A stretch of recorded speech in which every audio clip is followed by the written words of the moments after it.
Let me announce I'm live. I need to automate all this stuff. I'm like an automation engineer, and and I'm just like not automating all of this stuff. But I mean, and it's easy. It's not that hard at all to do. Like, I just don't do it. I got a workflow. I'm used to workflow, and that's what happens. Okay.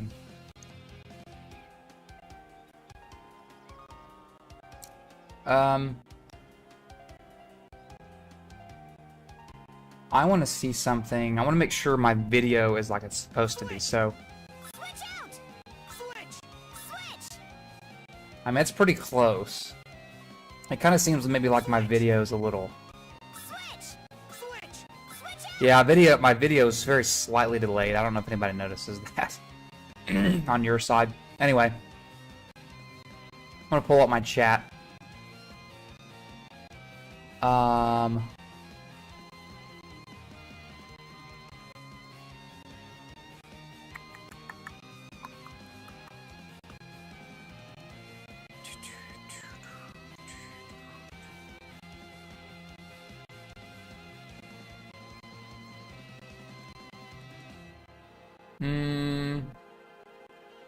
Chat, let me just do a pop-out chat.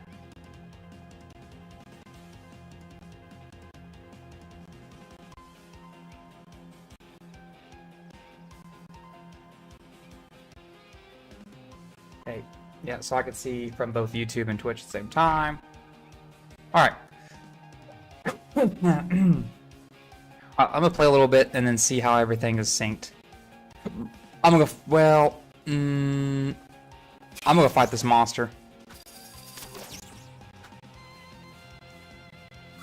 Actually, before I do,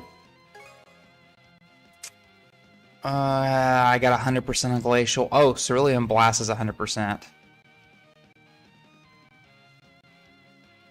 Okay, and Shield Bash. Oh my! All right, she's got 3 that are like that. So Pirate's Knuckle is the only one. So Cold Pillar. Do I have that? Yeah, let's do Cold. Oh, jeez. Let's go back to the beginning. Hold on. Here's one. Shield Bash. Replace that with Kick Slide. You know what? Let's replace all of them. Wall Tide. Okay. And then him. Do I have maxed out any of these? No. I think all of them but Tempest Sword. I'm pretty sure. Oh. Okay. I missed that one apparently.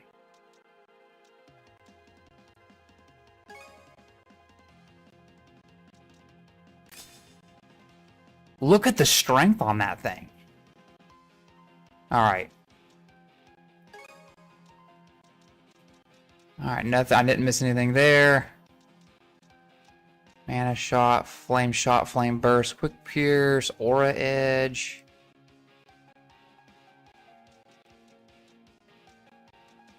Okay.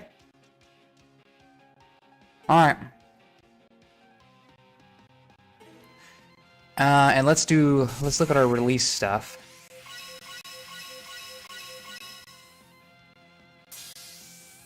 Learned Harsh Judgment.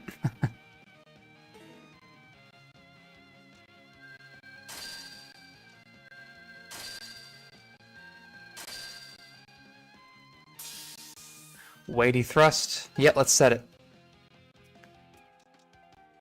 Let's replace that with Burning. Oh.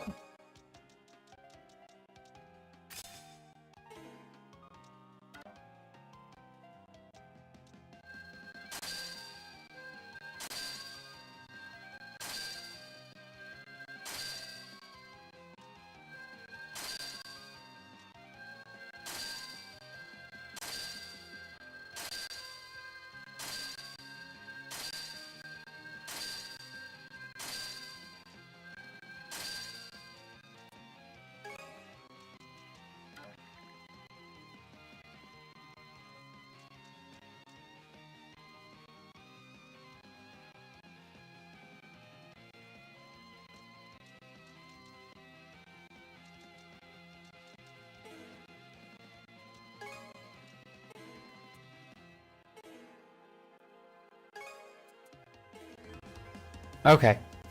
There we go.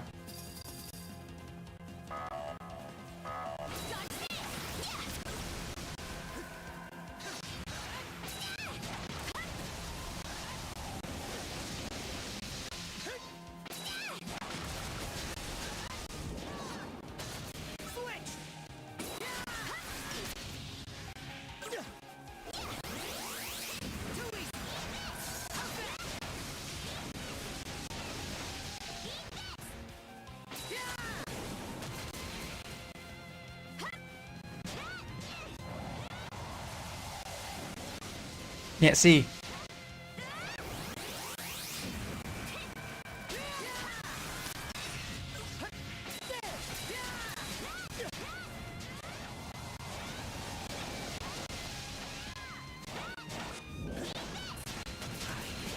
Ow! I don't even know what happened. I couldn't see it. Looking good. Fighting, right?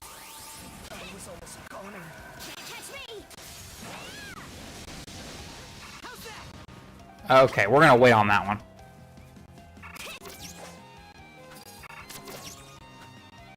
That's what happens when you switch skills. I don't know what my skills are anymore.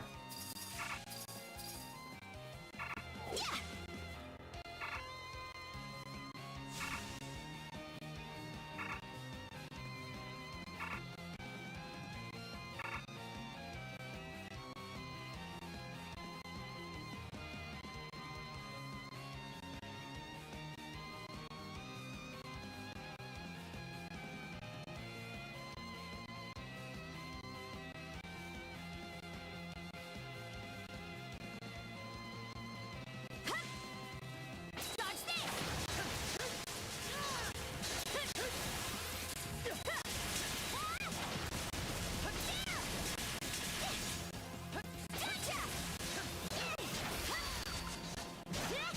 Gotcha. Switch this. Gotcha. How's that? Dodge this.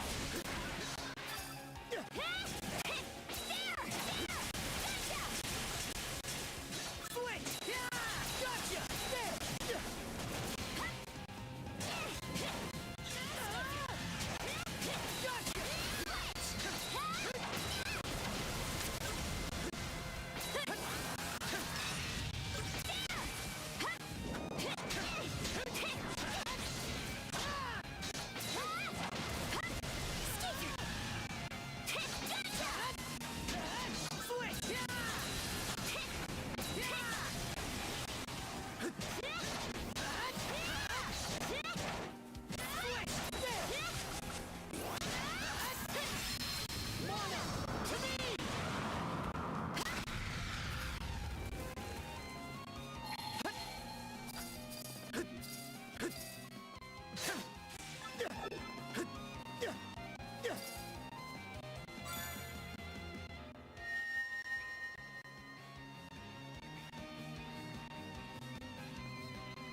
Hmm.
valuable.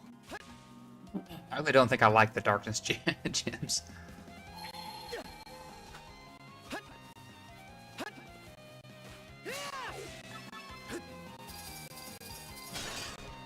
Mana.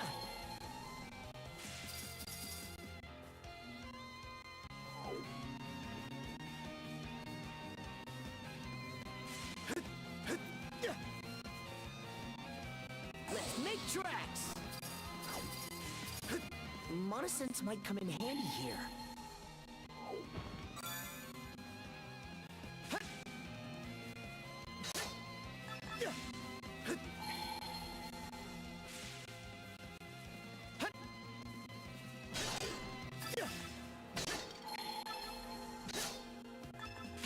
Found something. Mana sense might come in handy here. Found something.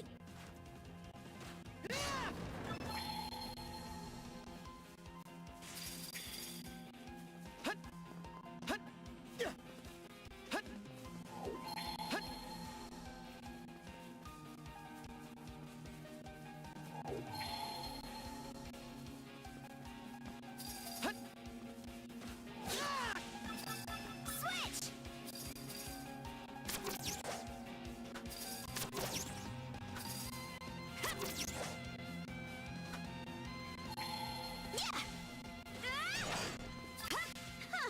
Get a load of this, tough guy. Catch me. Catch me. Switch. Get ready. Watch out.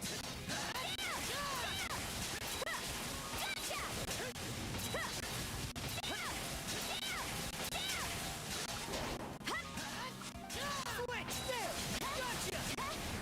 Go chance.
Man, just trying to get my skills to max. Something's off. Might want to mana sense around.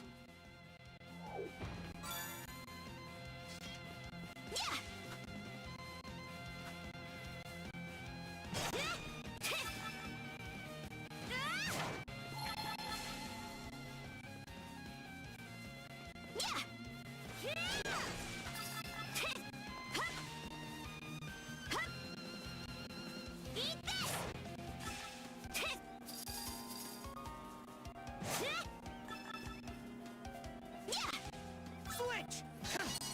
Fly ball.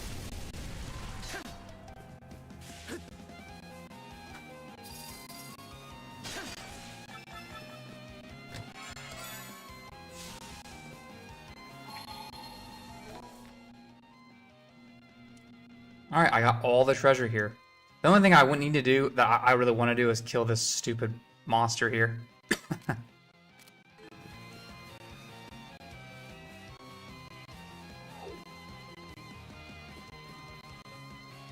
But I think I'll wait. I'll come back and kill it.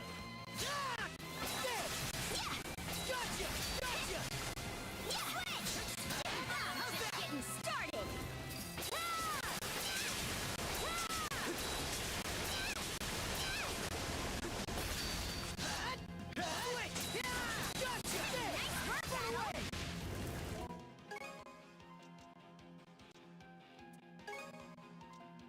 Vulcan thrusts.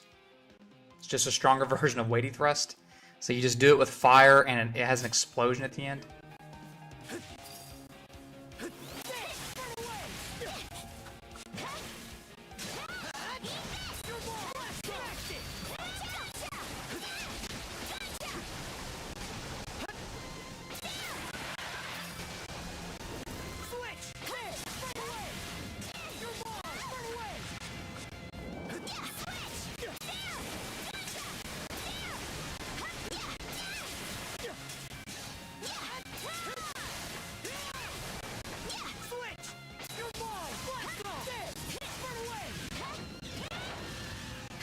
Okay, that's annoying.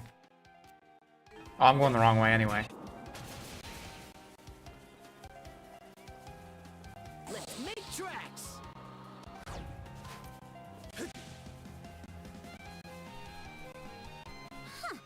Didn't expect this here. I bet we can catch something here.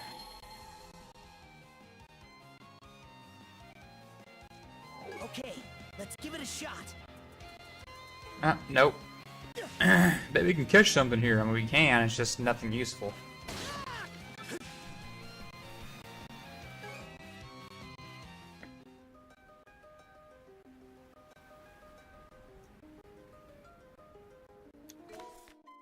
Alright. So we'll have to come back there to fight that monster.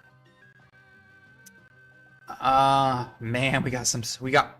Actually, it's kind of cool looking. If you look at the stuff right here, I think the rest we had to explore in the entire game's right here. So, kind of neat.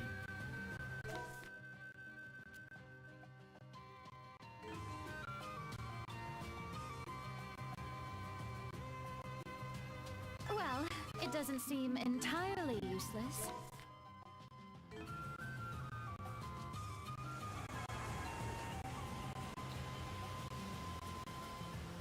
Hmm. This is neat.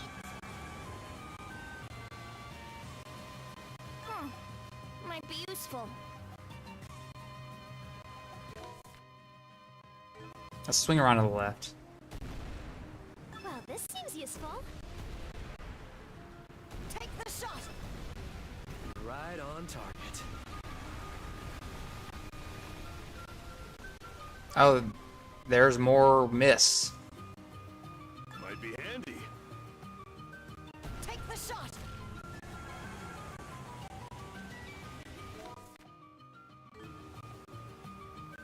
Hurt.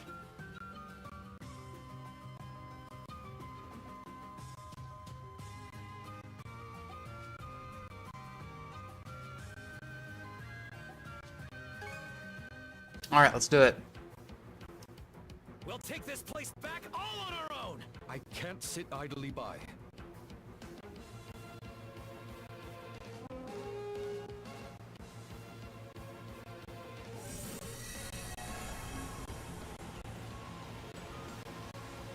Secret weapon, go!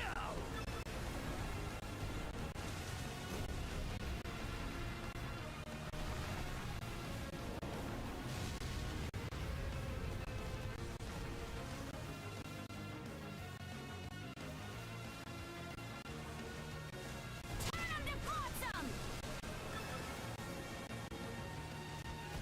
Keep your distance, riffraff.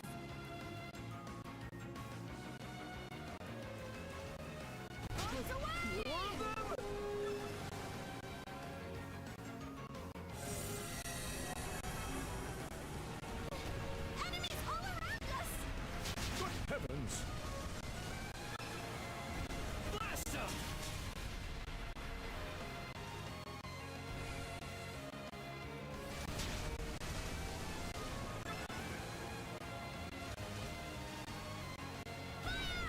The time has come to light the way!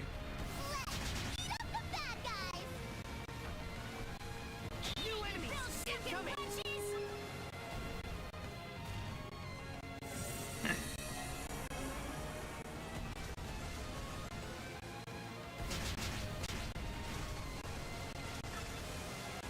You on this? Take the shot. Bullseye!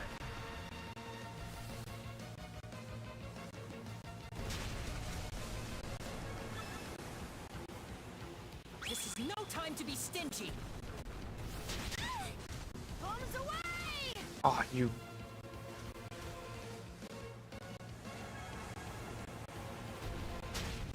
Eat it, you bill-sucking wretches!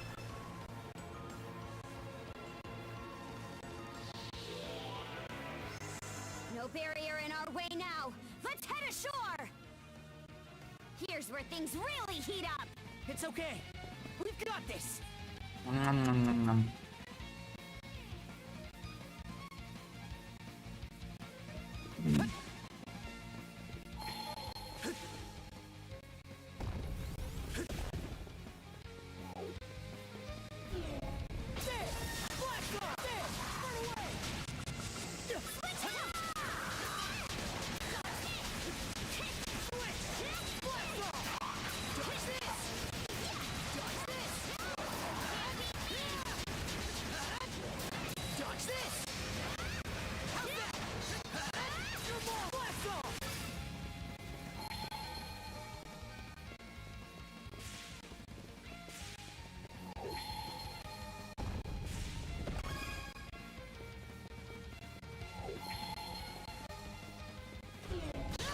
Something's there.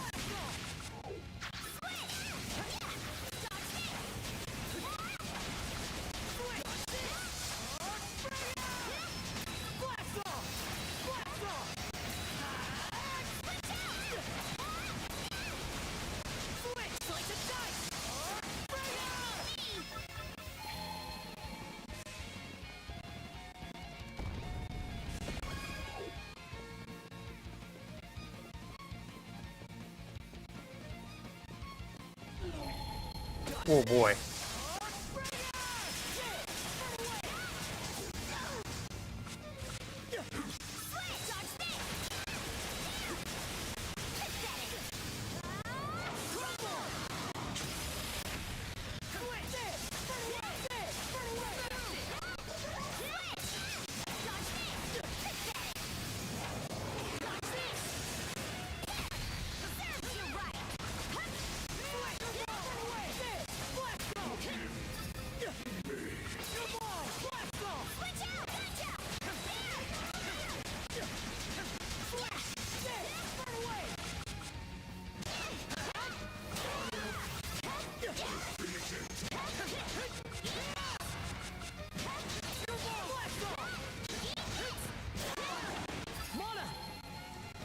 Looks like a sturdy one.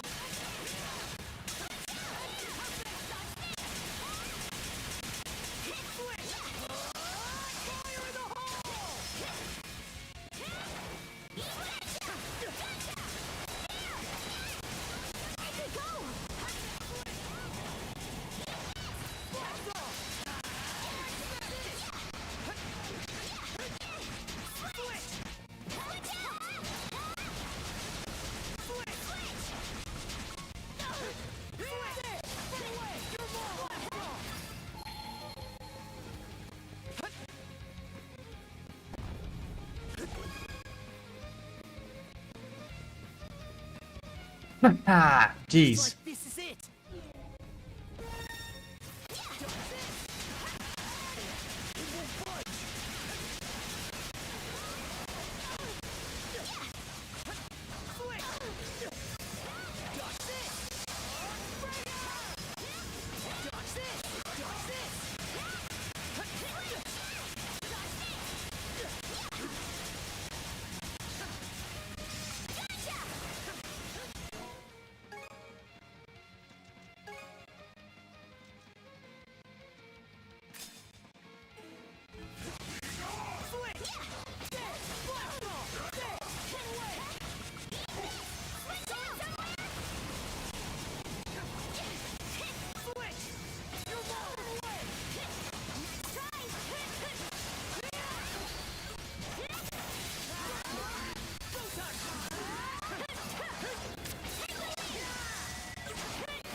Booyah.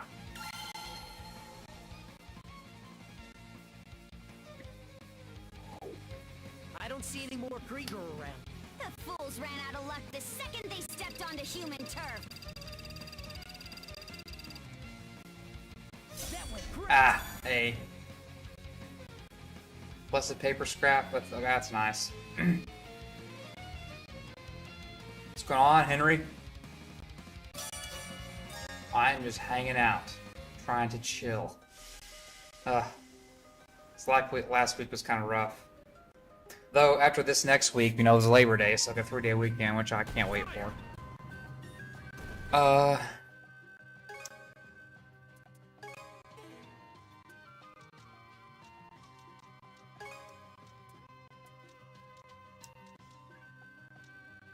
Harsh Judgment looks crazy.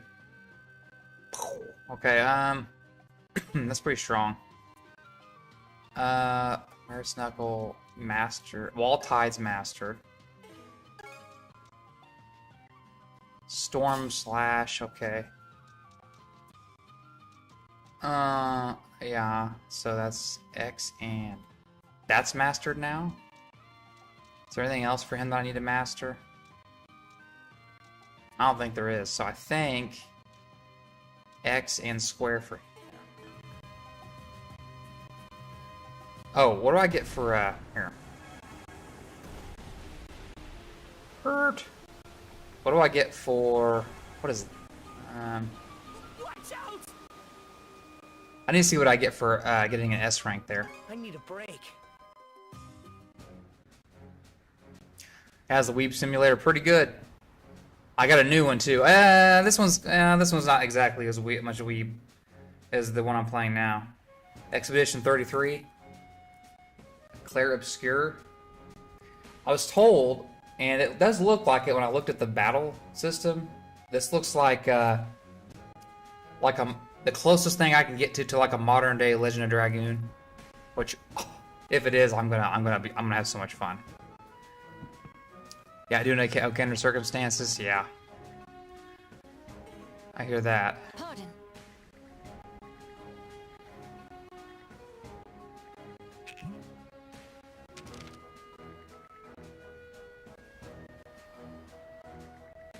Seek out the colossal white's resting place. Within its sands, temptation shows its face.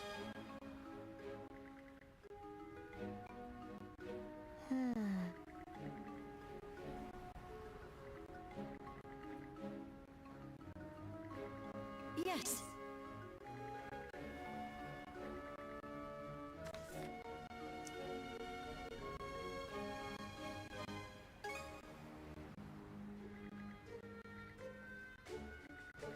It says, seek out the colossal white's resting place. Within its sands, temptation shows its face. Yeah.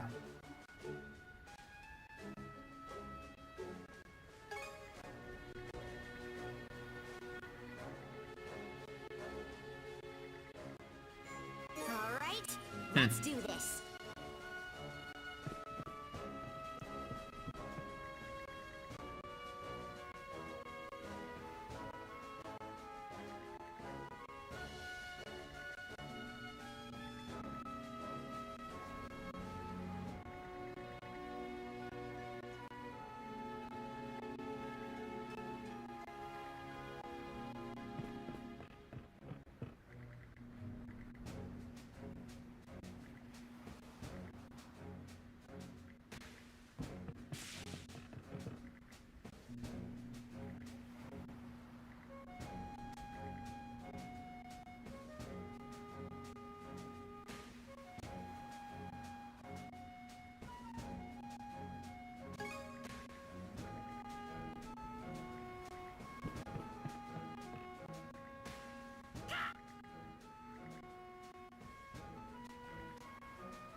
Doing leisure surveying local churches to find home.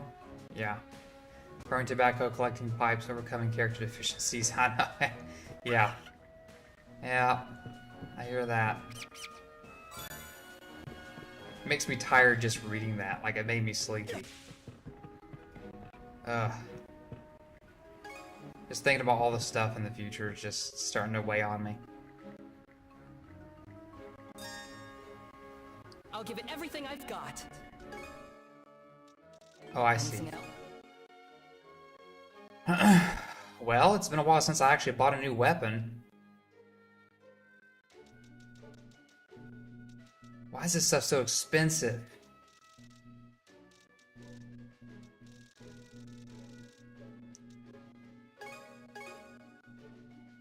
Stuff's really expensive. Look at the difference. It's a 20,000. Well, almost. Well, no, exactly. Basically a $20,000 difference between what I have and the Storm Sailor. If I did that, I mean, I could buy all of this.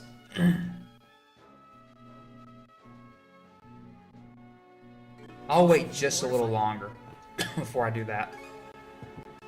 Oh, actually, hold on. It might not be as... I'll give it So... Anything else?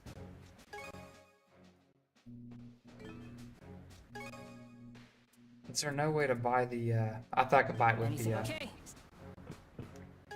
with some, like, I thought I could barter, but it doesn't let me barter with him.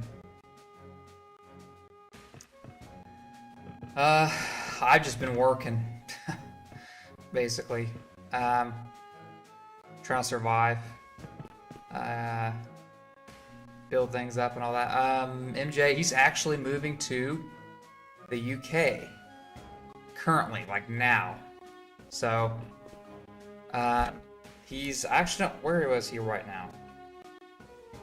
Because his wife's being stationed somewhere. I don't remember exactly where. But right now he's in Ocean City. And he'll be, this week he'll be moved in the UK. So he's traveling a lot and moving and having an adventure.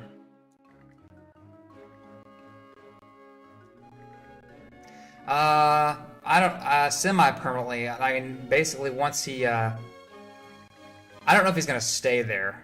I don't know what he's gonna do after the, his wife's done there. Because they've lived in Guam, so that he's lived in Houston, Guam. Where was he just, he was in, I think he was in St. Louis after that. So actually that was the one wasn't too far away from me.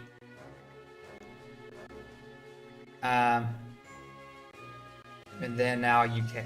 So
Heck yeah! Let's do it to it!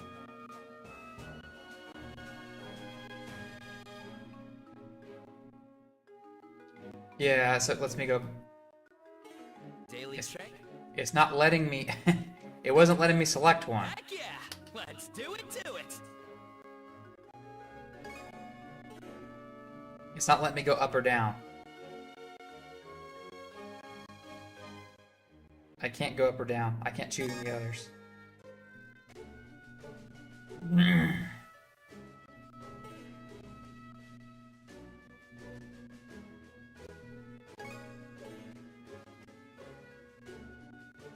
Well, that's stupid.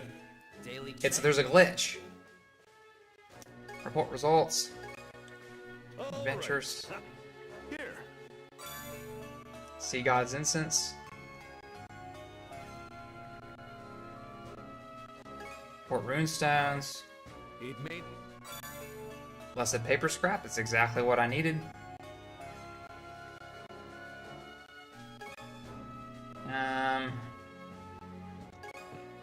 Please allow me to assist you. We do need to do some stuff with these mana seeds.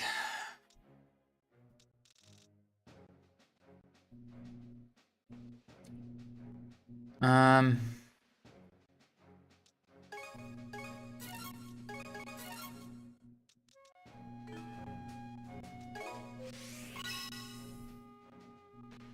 then, how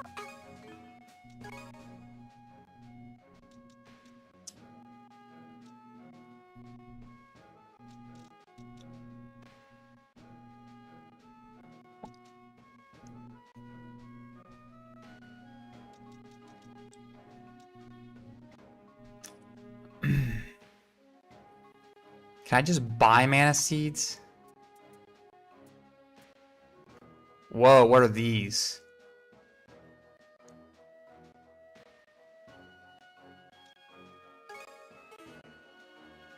Oh, I see.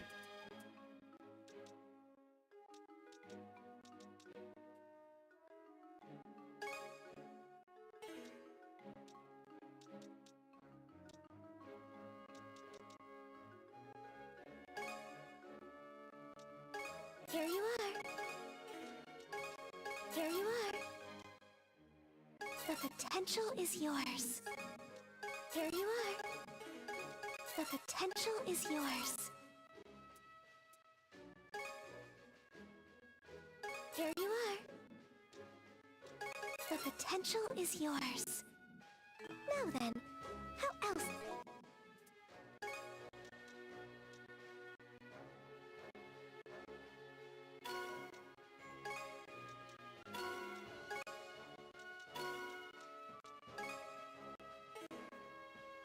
Does it tell me what level these are? Oh, that's a level 3 node. Why? Oh, I was gonna say, why would I not be able to equip this then?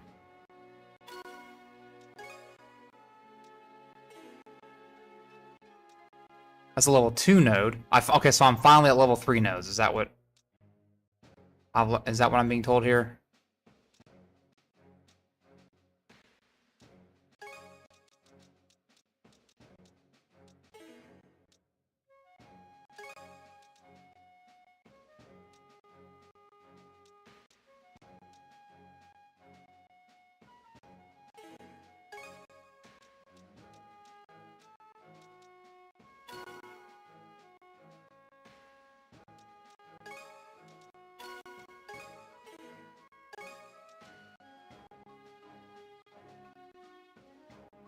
So, is it not going to tell me what level these are? Oh, okay, they're level 1s. Oh, I see what's happening, okay.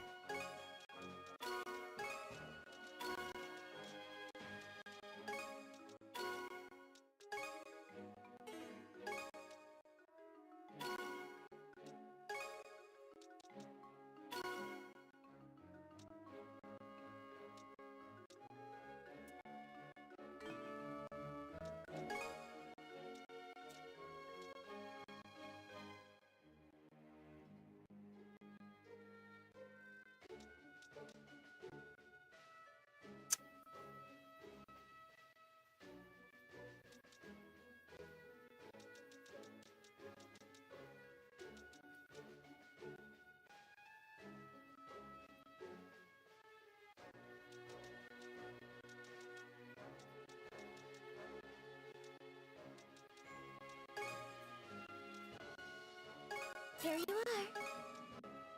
The potential is yours.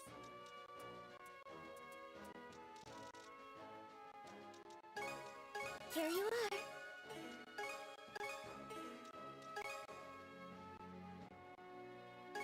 The potential. Now then, how else may I help?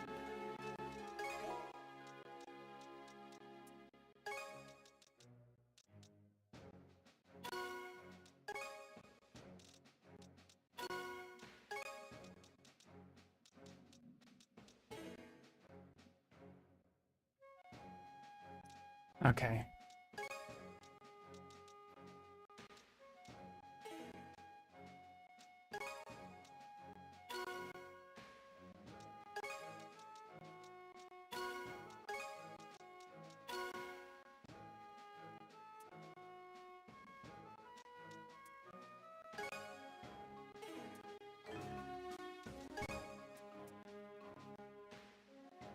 Yeah. Yeah, he does.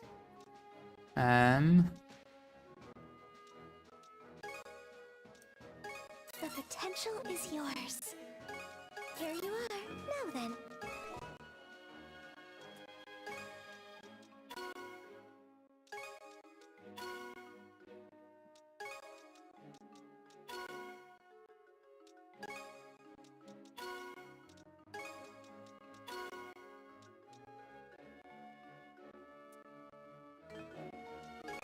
Now then.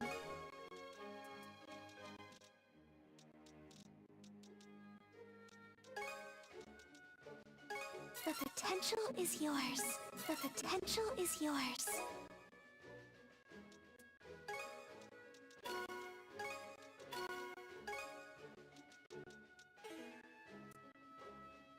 Now then.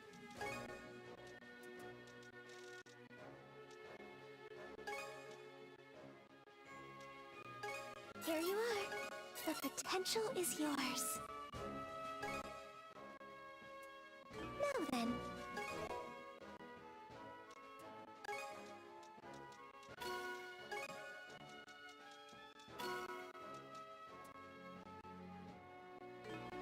May the god... Here to ask about...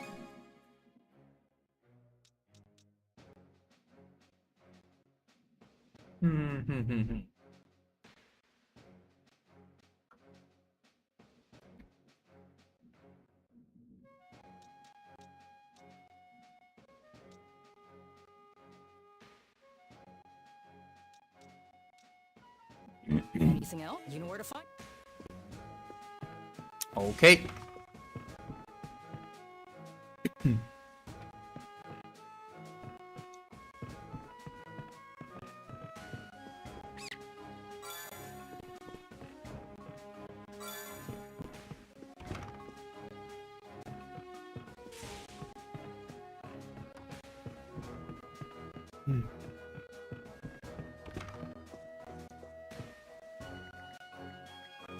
Hello there.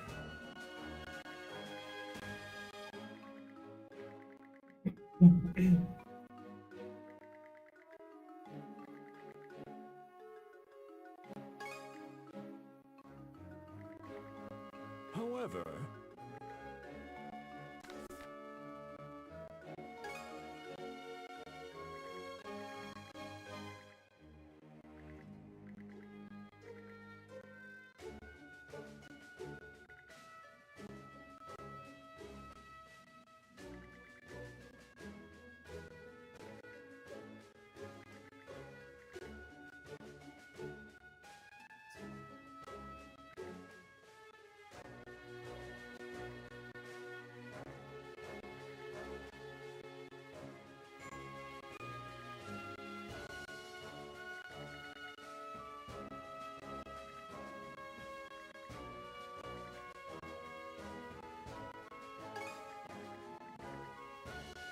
All right, let's do this.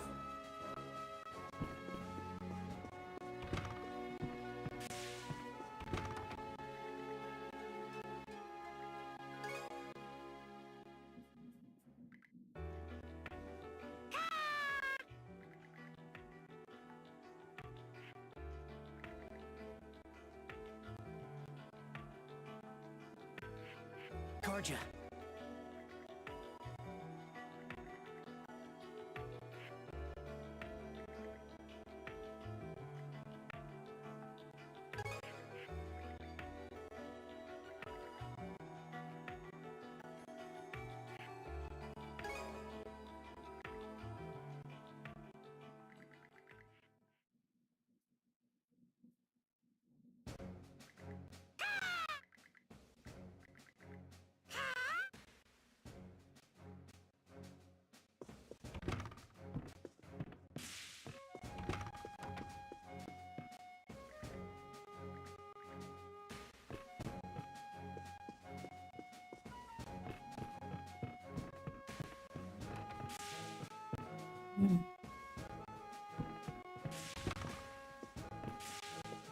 Let's actually go up over here.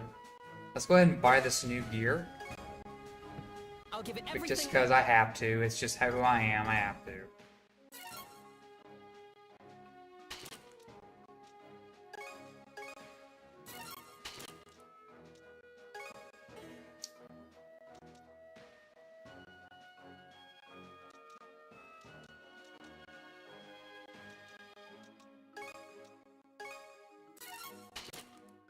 Anything else? You know where to find.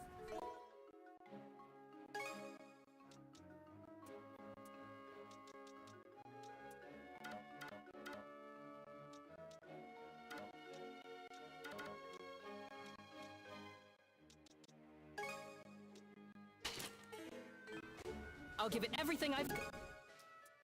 So let's sell some stuff.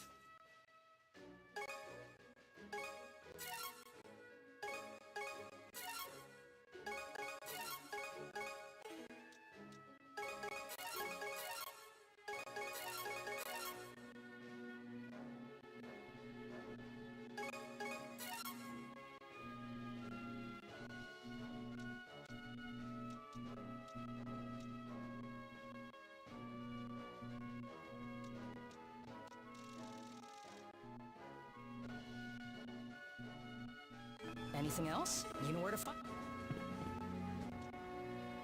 Break time's over.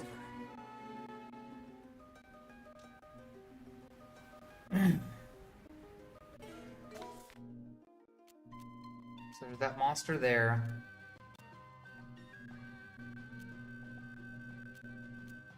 Oh, there's this now. Let's be off! It should be a good spot to rest.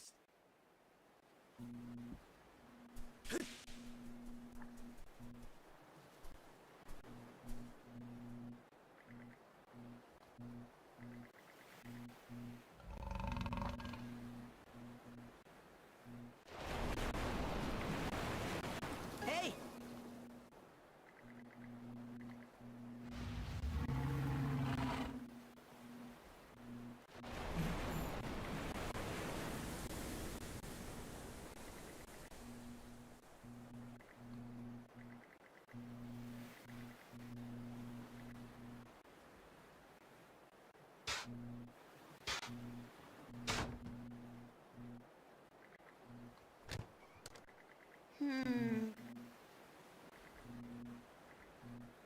That's them again.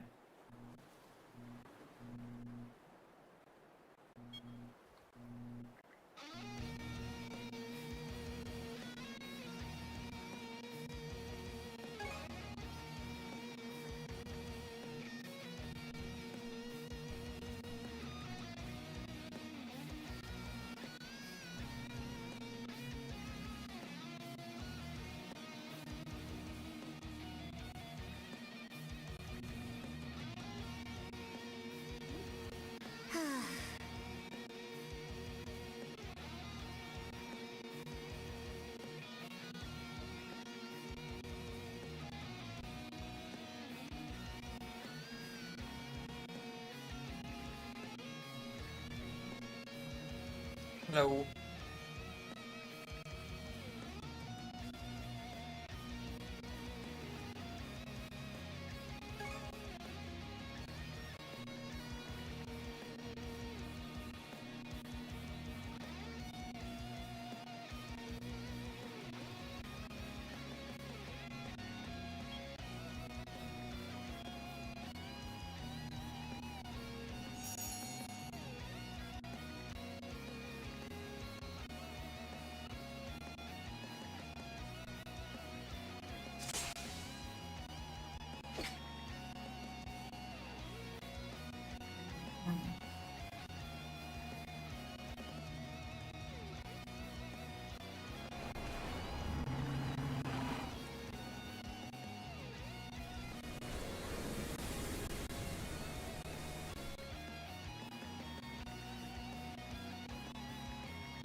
Before the tyrant's belly does your next locale reside. Whatever cut the dirt beneath something something.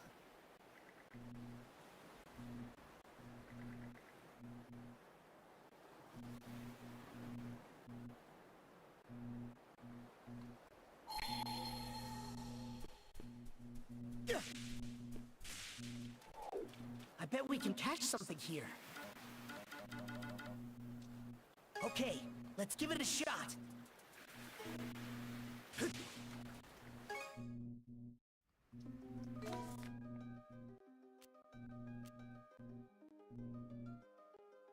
There's a lot of stuff circled around here, and it's starting to... it's starting to...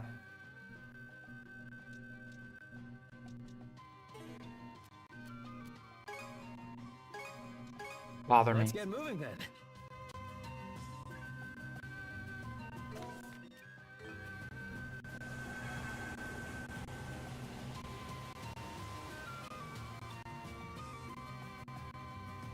Is it over Karnak waters?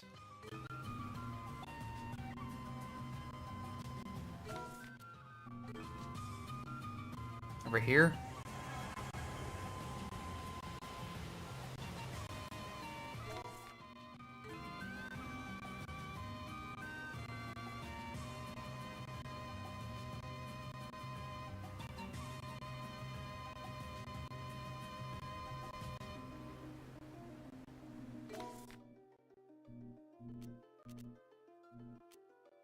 Or that? Is it that?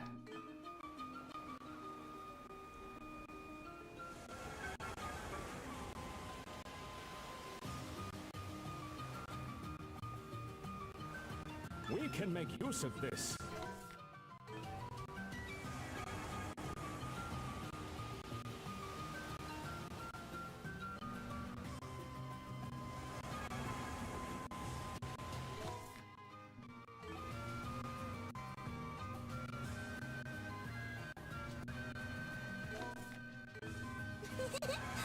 Just feel that wind.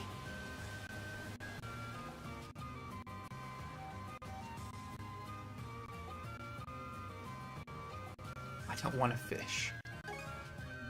But I guess I will.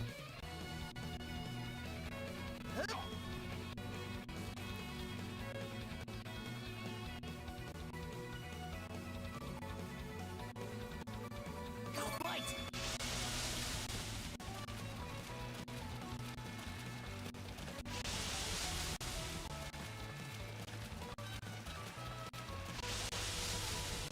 I'll give you a hand. Ready and... Let's do this. What a fine specimen! Wish I could do that.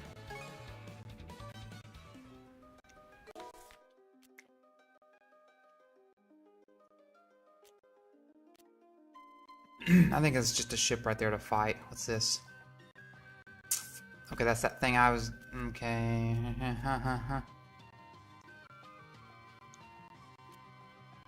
Oh, yeah.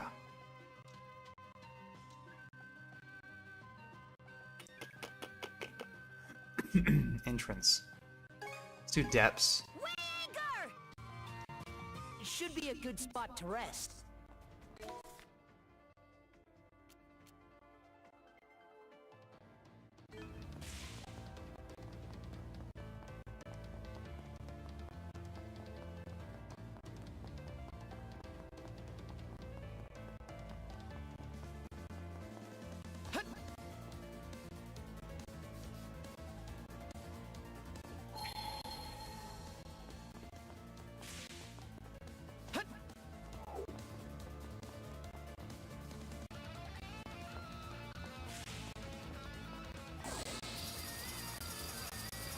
I bet we can catch something Oops. here.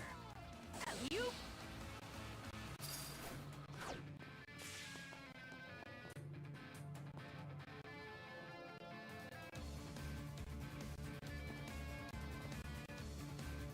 It's not letting me fish.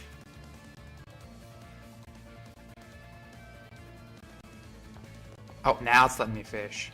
Okay, let's give it a shot.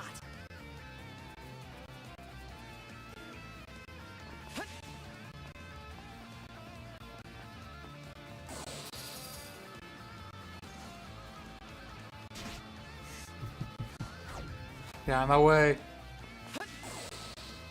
Move it. Ow. How do I get over there?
Oh.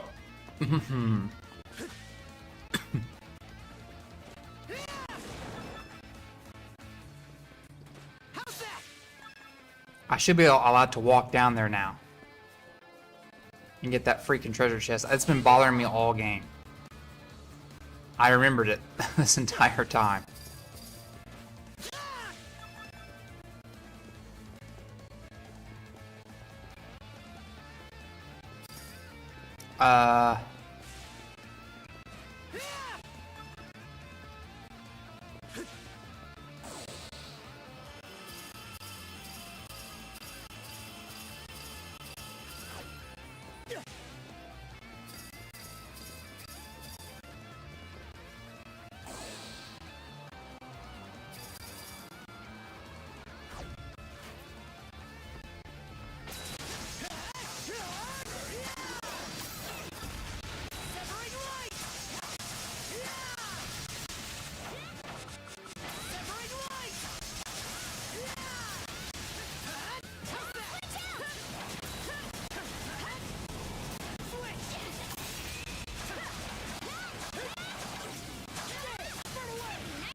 Which one is she? She hasn't maxed any of these out, right? So I can do any of them?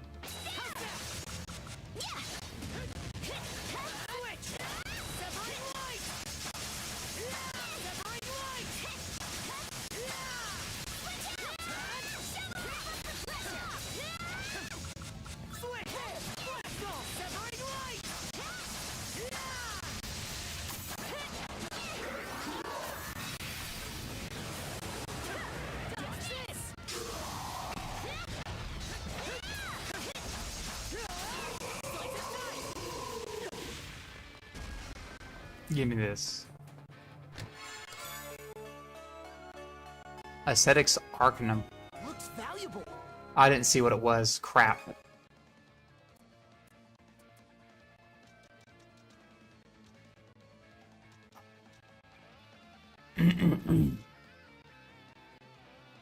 Oh, I do need to use some of this stuff too while I'm at it. I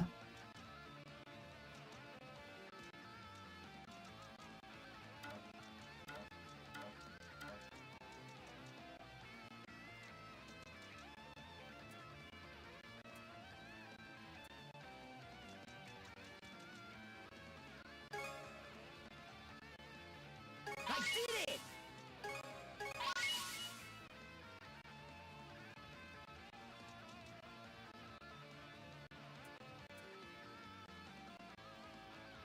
I remember what it looks like. It looks like 3 dark pebbles. Oh, that picture. Oh.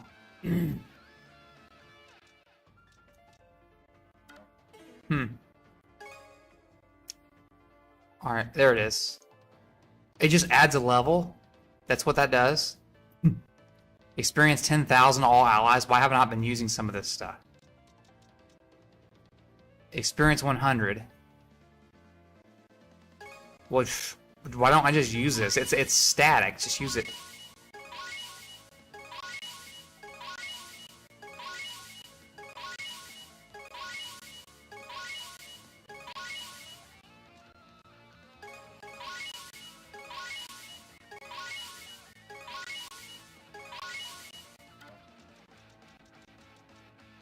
And this is 10,000 experience. Boom, level up.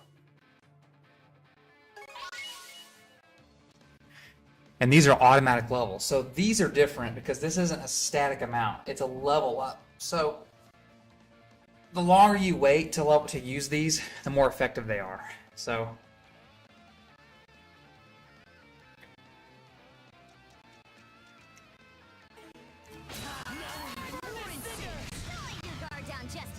whoa.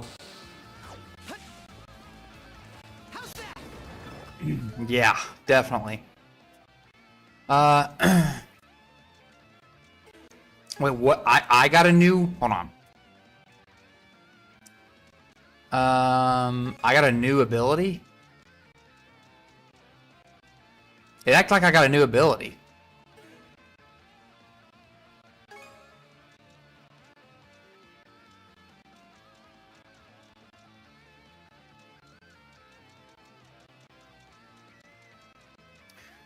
No, I guess not. I mean, well, actually, yes, I did. I got Phoenix Fall.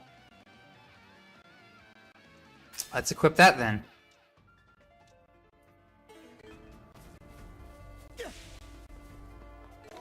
Alright, so I guess we can now teleport out of here. Sea chart.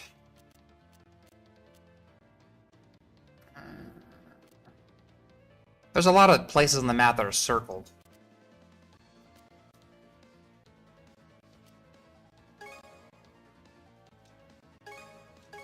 Okay, let's go.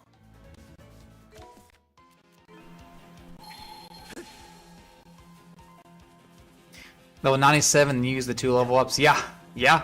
Monosense might come in handy here. If I get that far. What I'll probably do is I'll get to the kind of near end game, and then, you know, if I can beat the last boss at my current level, great. If I can't, I'll just freaking use them, because I just to beat the game. I don't know yet. So let's get this. Come in handy here. What? There we go.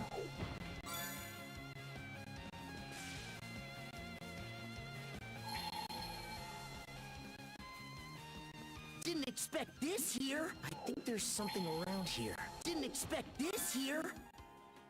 Didn't expect this here.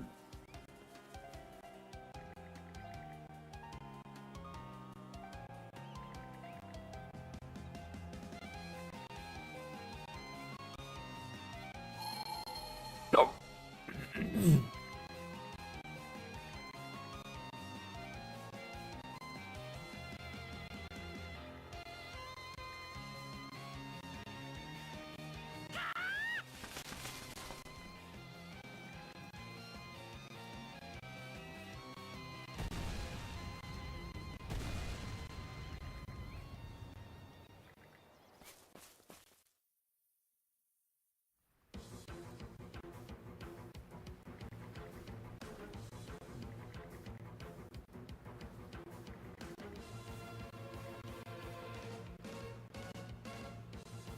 much fire! Me hearty!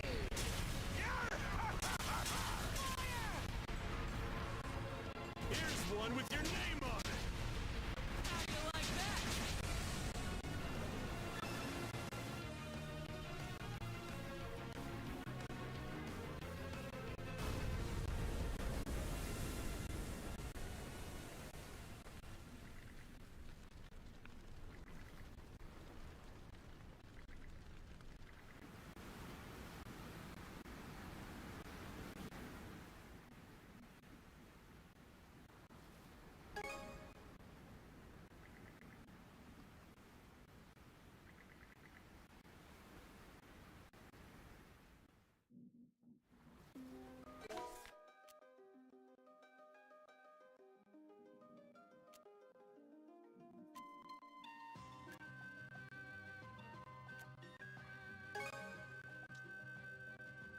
I don't know where on here. I pray for a safe voyage. It should be a good spot to rest.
Yeah.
What the harsh beer?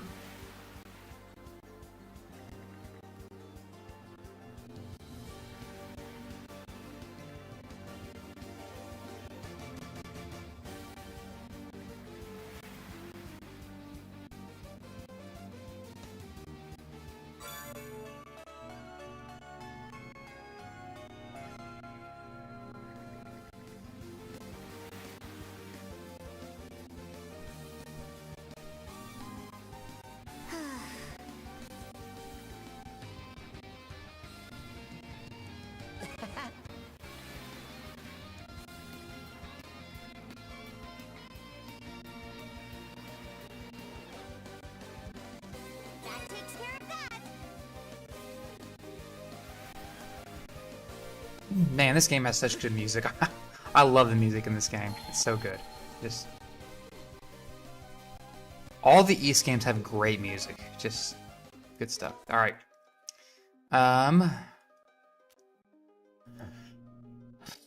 I think the circles here actually are just mostly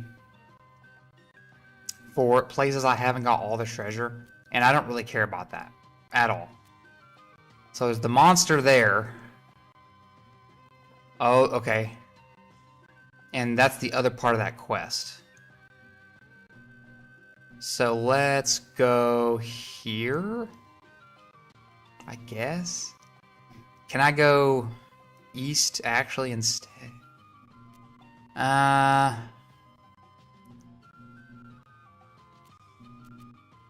Let's see if it'll let me go east. All right, let's go. I'm being pretty cognizant too of how long it's taking me to do some of the stuff so that I can beat this game as quick as possible. Like I do really enjoy this game, but I'm looking forward to getting to the next game. Okay. And it's probably honestly like I don't really think I can resist the Expedition 33. I think it might have to end up being that. But I have the new Mario Kart, the new Donkey Kong, and the new Sonic Racing game, I guess. And I want to do those as well, but you know, eventually we'll be able to do something. This may be of value. Smooth and steady sailing.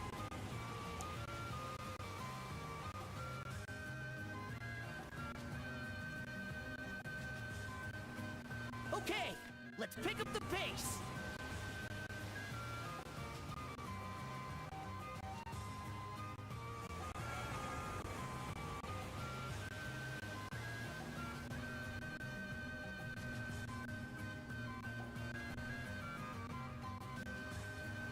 This will prove useful.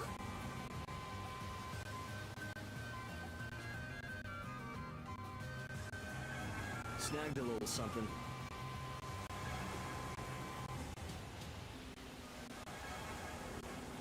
Whoa, this is actually pretty good. See, why does it have an extra? Hold on. Hey, take the helm for me. This has an extra quest, and I know what it's doing. It's showing me the quest that was down here. But, like, it's weird because I've already accepted that quest.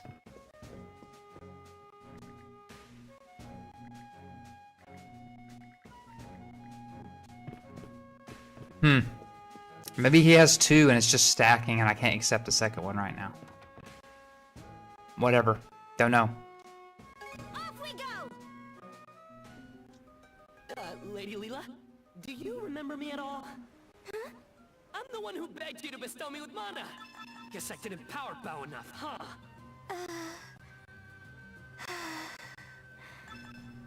My apologies, but I no longer possess the power you seek. Oh, that's a bummer. I mean, it's fine. I may be an average Joe, but I've still got guts and good old-fashioned effort. Okay, let's get cracking! What an amusing young man. Go, go, go! The Raoul Darksea.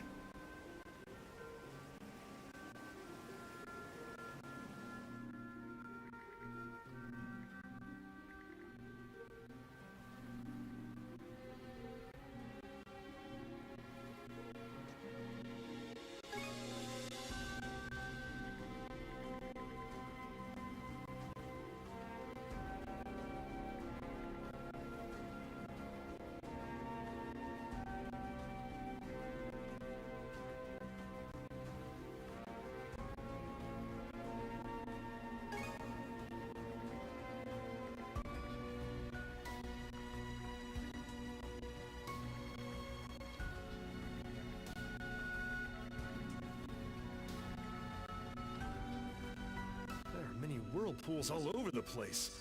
We're not even on the vortex path yet, are we? Correct.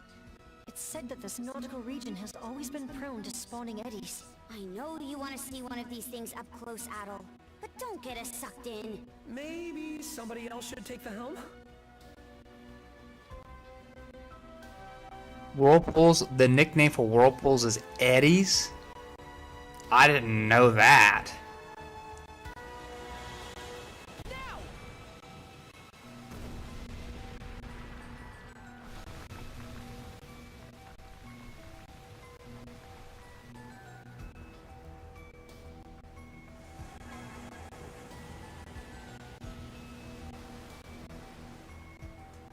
We may as well take it.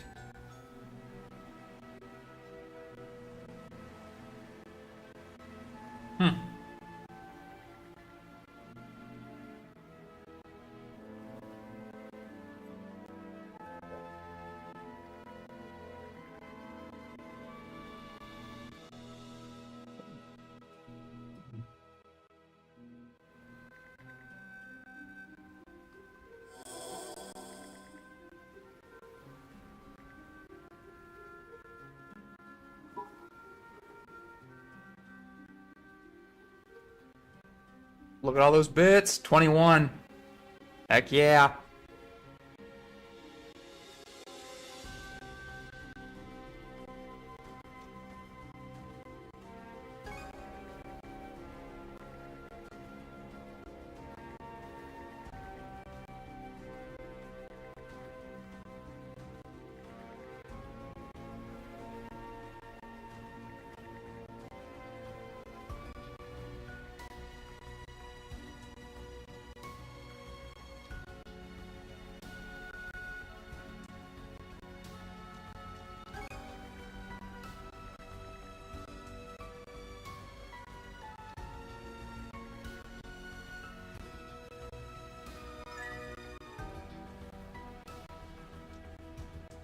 Nothing sighted off the stern. Doesn't look like we're being followed for the moment. Sure seems that way. But don't sell the C4 short. I know that better than anyone. No worries. We'll be sure to keep an extra sharp eye out. Visibility may be poor, but we'll manage somehow. Let's focus on the bow then. You'll never find what you're looking for if you keep gazing behind. Aye.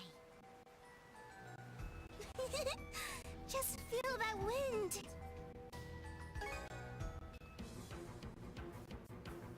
We need to free this place. No buts about it. I shall lend my aid as well. Oh. Huh. I just realized Falcon Pickle's name is Green, and that's the it filters out all green anything, so that's why some of the names haven't been popping up.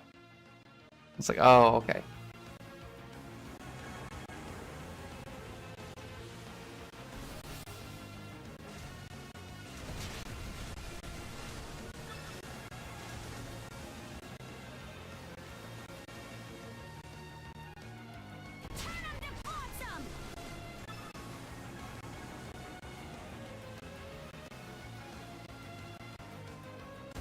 This won't do. Let's not get complacent.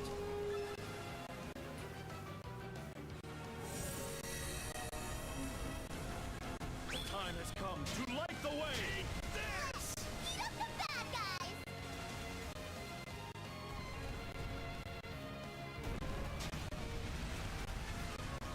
See how you fancy this? I just go around and just I don't even kill the ships. Like, why would you?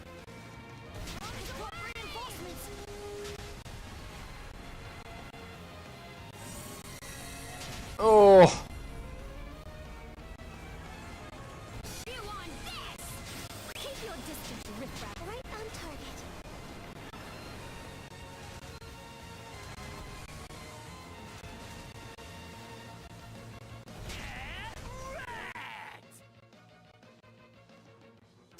I'll pull up my chat back up again, and if let's say you met a nihilist or moral error theorist on the street, which I don't think I ever have, honestly. What would you say to him to convince him otherwise? Like in simpler terms, what makes moral realism more plausible?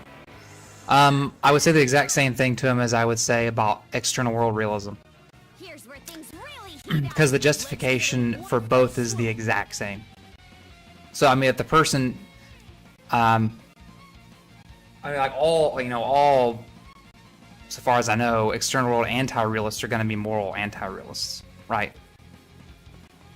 Because the justifications there, basically, all the premises you can have, say, an argument for moral anti-realism or skepticism, is going to be the same for anti-world or external world anti-realism.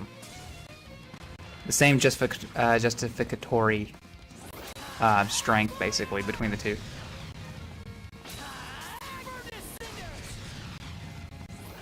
I'm trying to remember. Is it just wait? Am I the only one in here doing this? X.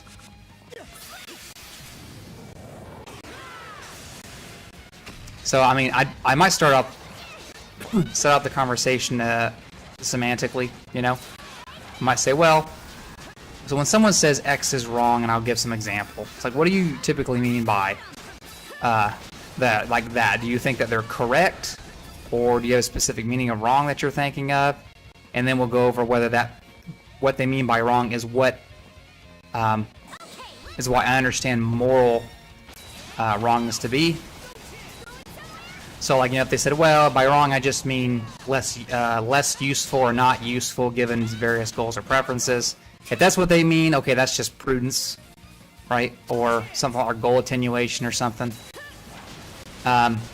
Basically, I would just keep going through. It's like, well, that's not moral. That's not what moral wrongness is. That's just identical to X. So, you know, violating rational obligations or prudential obligations or etiquette or something else, right? And to say, well, I don't think there is any other kind of wrong. It's like, okay, well, let's go through some examples and see if that's true. And then we'll go through examples, and then at the end of the day, if they still say, well, yeah, I don't really think this is morally wrong, right? And maybe they might think it's wrong in any sense, right? So we might go through like the Ring of Gyges as an example. And they'll say, well, why was the shepherd wrong in doing what he did? And rationally, he didn't seem irrational. There's this, you know, right? He didn't seem imprudent or anything like that, right? So in what sense was he wrong? And at the end of the day, if they say, well, he wasn't wrong, then they're being consistent moral anti-realists. And then I would switch strategies. So it would just depend on where they're at, I suppose. Right? So, you know, if they're past all that, let's say, okay, well, let's change strategies. Let's assume I'm an external world anti-realist. So why? How would you convince me that the external world exists? Right? And they say, well, I don't think I can. It's like, okay, so, but you do think there is an external world, don't you? And most of them will probably say, yeah. It's like, okay, why? What's the difference between your external world realism and moral realism? And then I would just wait to see what they say, right? Because I think they both rise or fall together. In fact, I actually think that, I mean, if I weren't a theist in particular, this is one thing I like to make a lot of non-theists get correct. Right? If you're not a theist, virtually every bit of the reason for being a realist kind of goes out the window, right? But I go further than that. I don't think they go far enough. I would say virtually every reason there is to be an epistemic realist goes out the window, right? Like, I wouldn't even believe in the external world that we can have any knowledge. I'd be a global skeptic. I think it kind of all falls. It rises or falls together. So it would just be a long conversation because it would just depend on where they're at. So the first thing, I would just kind of start asking questions as to, well, where are you, right? So are you an external world realist, right? What do you mean by wrong? Is that the same thing as rational or prudential? things like that, or etiquette. Right? Are you for appraisal relativism, or more class, or like kind of a more classic agent or cultural relativist, etc. It just depends. And it's just kind of the art of persuasion. You just kind of have to go through. You have to go through responses based upon where people are at, and not where you kind of want them to be. So.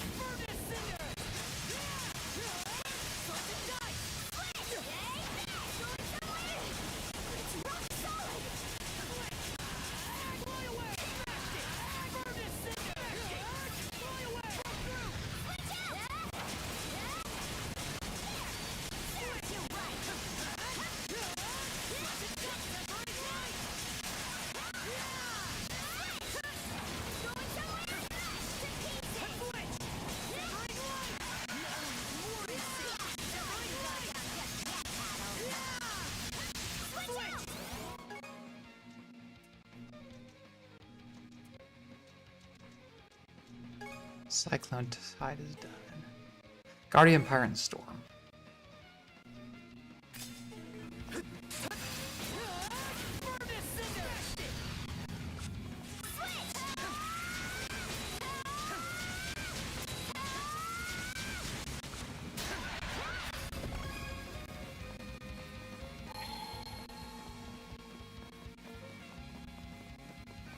Almost there. No losing focus now. Tough.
Yeah, I mean, so they can say that, but that's just a claim. I can claim the exact same thing about external world intuitions, right?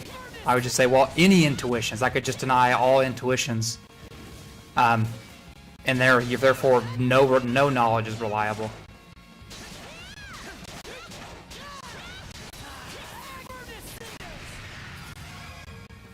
Right? And intuitions are just intellective appearances. Right, and then that's how they're kind of standardly defined. They're appearances.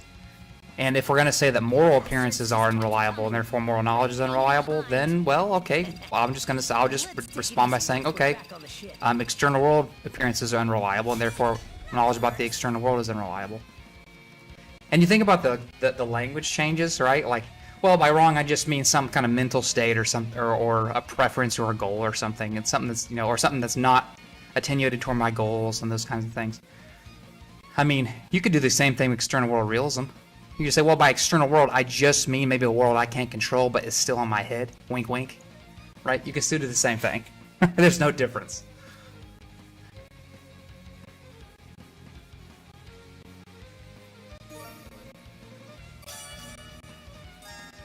Completed.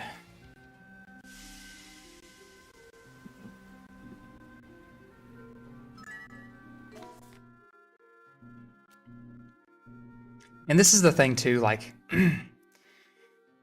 what it looks like to me is, at least a lot of the talking points, like irrespective of how plausible, say, any kind of anti-realism is, I think a lot of anti-realism is kind of play on the epistemological uncertainties and naivete of say, non-philosophers, right? Like, you'd be surprised maybe at the number of people who like go through an epistemology class and at the end of the day kind of think, well, we can't know anything at all. They're global skeptics, right? Because of, like Peter Unger or the Pyrrhonian skeptics or the academic skeptics, right? So we tend to call these lapses, right? Because people kind of come to their senses eventually. They kind of go through a painful epistemological crisis, and then they kind of come out of it. And I think it's very, very similar for moral realism. Now there is a fun thing about moral realism that people, at least recently, are onto is, it does seem to be the case that a lot more people say it might be favorable toward anti-realism and for morality and not the external world. So what's with the disparity? Well, it's kind of obvious. I think it's pretty obvious, and it's that, well, there's a lot of motivation, whether it's kind of sort of explicit or explicitly known or not is one thing, but there's a lot of motivation of thinking that, well, nothing you do is realistically or objectively wrong, right? I mean, it means you can't do anything objectively or realistically wrong, right? So, I mean, there's kind of a motivation for that. Now, I'm not certain. I don't know whether that's on purpose. I don't know if people are going around being like, yeah, morality isn't real or objective, then I can do whatever I want, and they just want to be, pieces of crap walking around. I don't know if that's true. I'm not going that far, but I think there's definitely a lot of motivation for thinking the anti-realism is true. So, yeah, it is. I think it really is a self-destructive position. So, like, part of the reason, and not part of it, a large part of the reason I would fight against anti-realism so hard is because I think it's really destructive to people. I think it really actually hurts people, right? Because I've seen it. Like, I've seen it in person. So yeah, this is anecdotal. I also think that you're allowed to be anecdotal about a lot of things. I think people think, well, that's just anecdotal. We need to be really careful when we say that, because a lot of things that are clearly true, like so obvious they don't even need to be questioned, are anecdotal, right? Like the existence of buildings outside, right? There's a lot of, you'd be surprised when it comes to like responding to, various problems in metaphysics. How many people would be confused if you actually gave them a theory that said that there are no trees or there are no buildings, right? But they don't need to think about those things, right? They just know there are because there's an appearance of them. They experience them. What is this? And so, I mean, I don't need to do, for example, surveys on people whether they actually think there's an external world or not. I'm pretty justified in thinking that in general people do think that there are buildings, and I don't need to go around doing surveys to think that they do.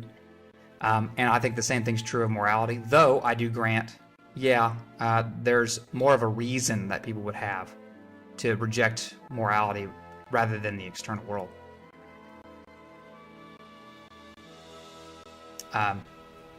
But from my experience in teaching too, I think a lot of people really give a lot of lip service to what they think about morality.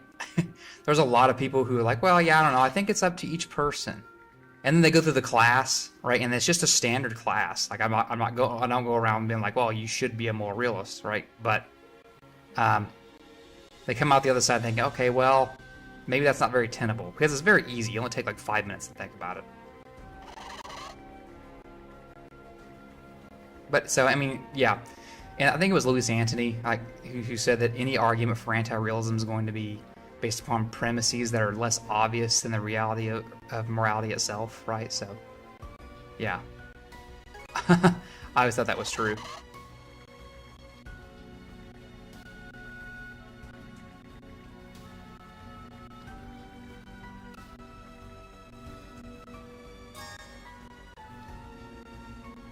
I gotta feed this penguin too.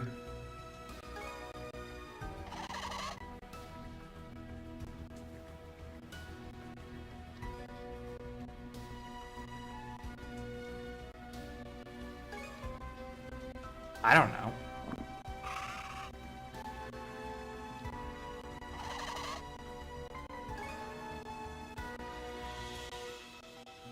I hate these penguins, man. They take all my fish. Let me know when you find something new.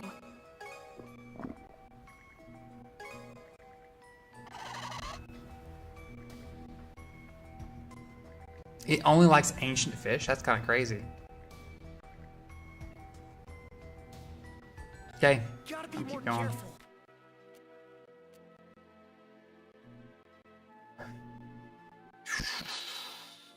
I think there's treasure up there. I'm gonna turn around real quick. I'm gonna speed over there. Guys, has been conversation. Yeah, yeah. Louise Anthony wasn't Bond. Actually, yeah. I mean, Craig debated Louise Anthony about that, but still had some positive things to say about more realism. I actually don't want to do this. I don't want to do this. Back up. Back up. It's up here. That's a pleasant breeze.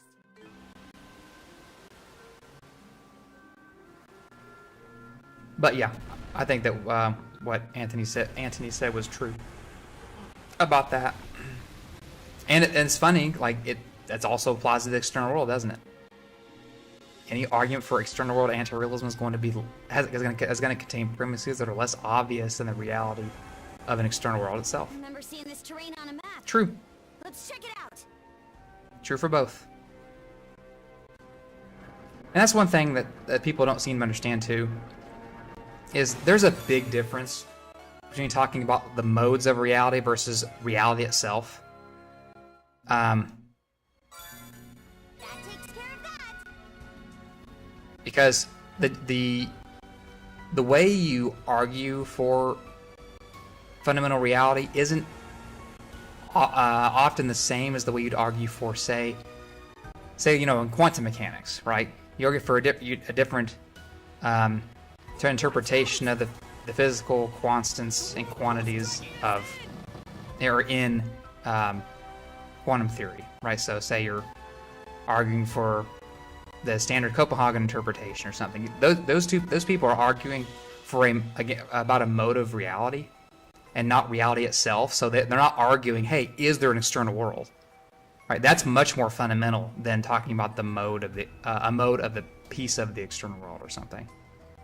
Right? So once you start arguing about the external world itself, it becomes much different. It's going to be based on intuition ultimately. Right? Because that's all you have. All you have is the way that the world appears to you. Right? Now you might think, and you might come to think, okay, well, the way that reality appears to me doesn't seem to be working out so well, or maybe I'm wrong a lot of the time. Okay, I mean, people are allowed to be wrong, right? They're defeasible, right? So you can make mistakes, and people are often wrong. Well, It doesn't mean that they're that they're going to be universally wrong, or even wrong most of the time, right? And it's going to be different based upon what feature of reality you're talking about. So, where am I going? I guess I'll go there.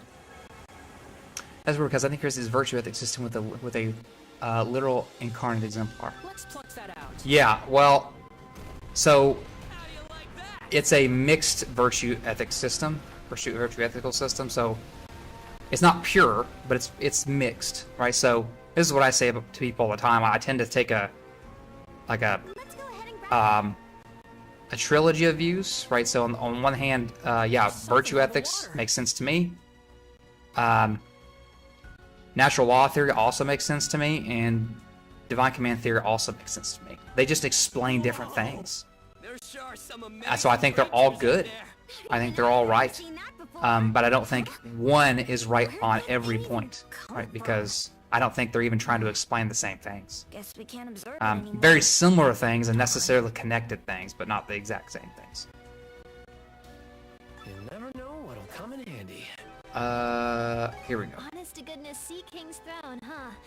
I remember having our own pretend version back when we were little. Oh, right! What a classic! We'd always drag that big old chair into our hideout. Now that brings me back. All of us would take turns sitting on. Yeah, let's go down here first. I'm back. And making wishes like no tomorrow. Am I allowed to go over here? Man, those are some good times. For the record, Let's not go this way. I am not. Clearly.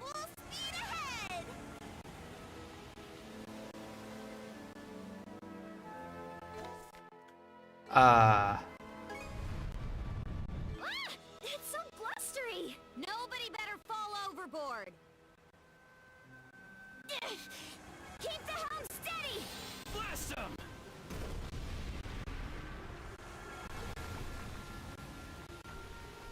A new island. I wonder if we can go ashore. Drop anchor! Well, if we can go ashore, I'm going anyway.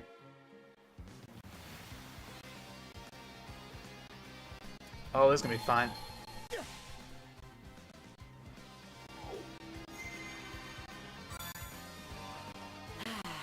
Let's catch our breath.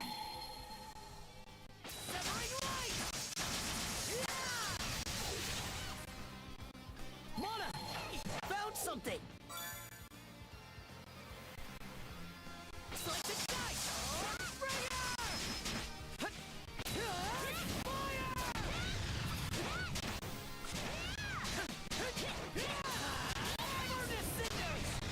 Switch out!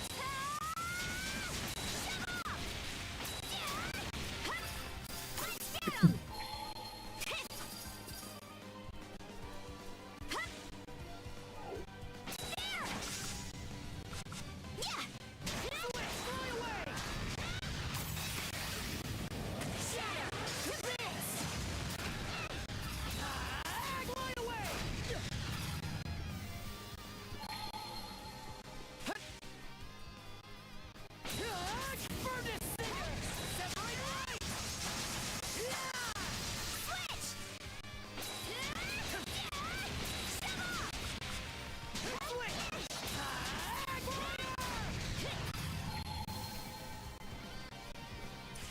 There's a piece over here. Oh, it's up there. Life is great and God is good. Yep. Picking tobacco while listening to gamer streamer give me philosophical lectures. It sounds almost kind of bad, like when he's giving me a lecture. It's like the way like people tend to say that. It's just funny.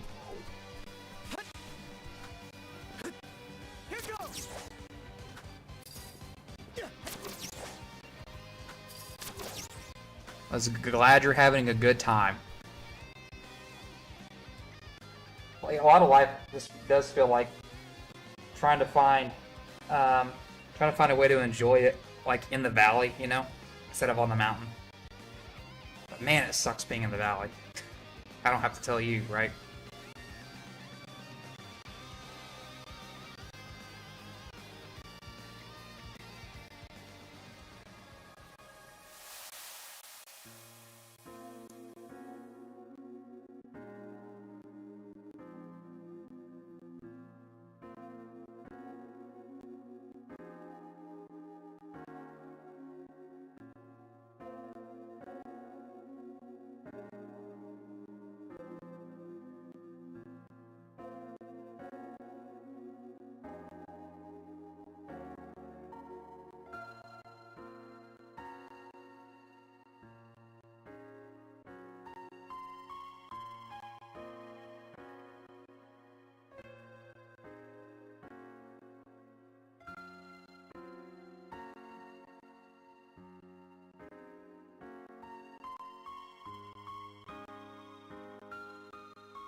Portion of the White Well. So Torsten's last name Volta started Karnak. Oh wow.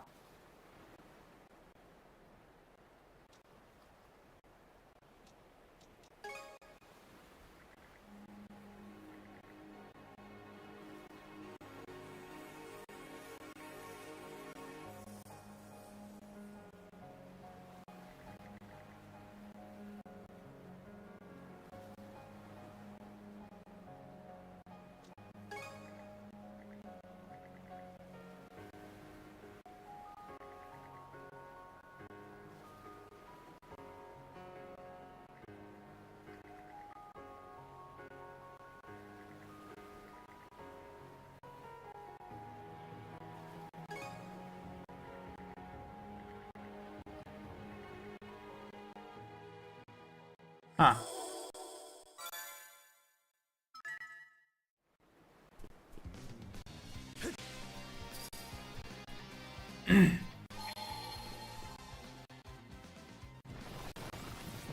Boom. I love I love interacting with like the environment in these games. Yeah, I'll have to make our own valleys. Different types. I think draw this. So let me read that. I think another thing about different types of skepticism is I think draws a sense of Schadenfreude. Yep, and is philosopher's garb, at least for some people. Yeah. I thought like it just master. I mastered that. So I was thinking, you know, like in what are they? Commencement ceremonies. I almost said coronations. Hey, like universities when like professors are walking in with like big garbs on. I'm just like, man, we really think a lot about ourselves, don't we? All right. I don't like think badly of them when they're doing that. It's like and I understand that you kind of want to put honor to important things like education.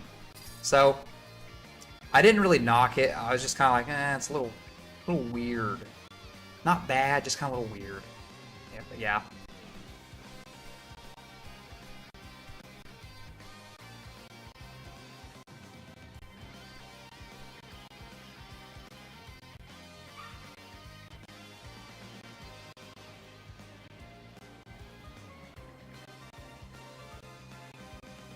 In fact, like at IU, they said because I know that there's two professors there for philosophy specifically that I've known. I had them as professors, and I remember really enjoying it at IU. And one of them wears sandals and has actually walked around barefoot at IU, and just wears normal stuff. And I was like, huh. So when I started teaching there, I was like, because I hate wearing shoes at every point unless I'm wait, what? Anyway, I got distracted. Unless I'm working out. So I started just teaching in sandals, We bumped into something. and that was it. No one ever said anything. It's actually until the end, until later, like until way later. Like someone said, "You're actually wearing sandals." It was the one who hired me. And I was like, "Yep," and she just kind of laughed, because especially because they're both like ancient Greek, like specialists. So they both are very knowledgeable in ancient Greek philosophy. One of them is like a specialist in the Stoics, and the other one is a specialist in Plato specifically. And I don't know, it's just a good time. It's pretty chill at IU, specifically the Southeast campus. It's always been chill there. No matter what, like it's never, I don't know. It's been a really good place.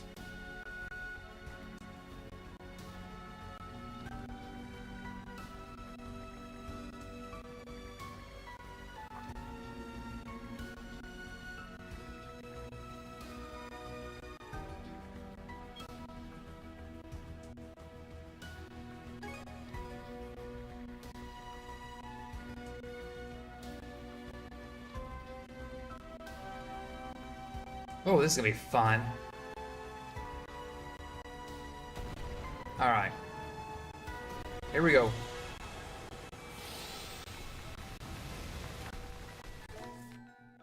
I'm gonna veer left. Because there's something over here. It's a ship.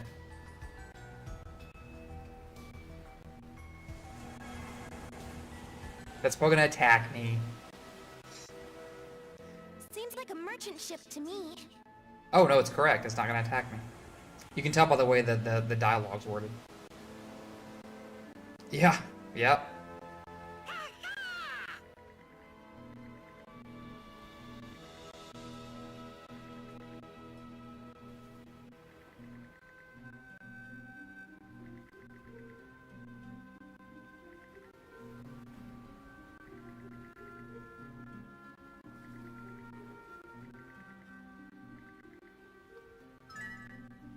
Waters are rough around.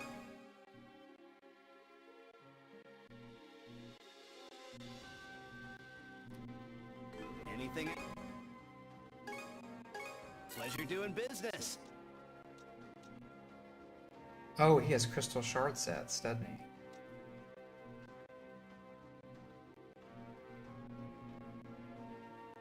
A beacon that skips you to the final stage of a recapture?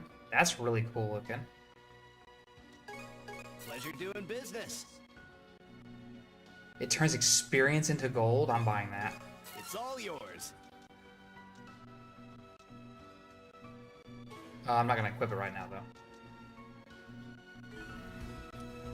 Yeah, Cineworld Philosopher. Yeah, like, and I wore I actually wore kind of somewhat dress clothes with the sandals. So almost the only thing different was my sandals. It's funny.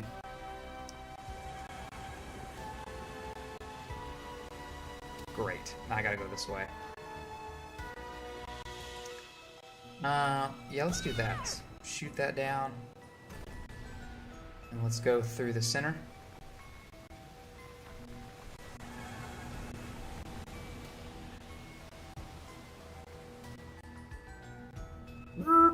Let's do the center here.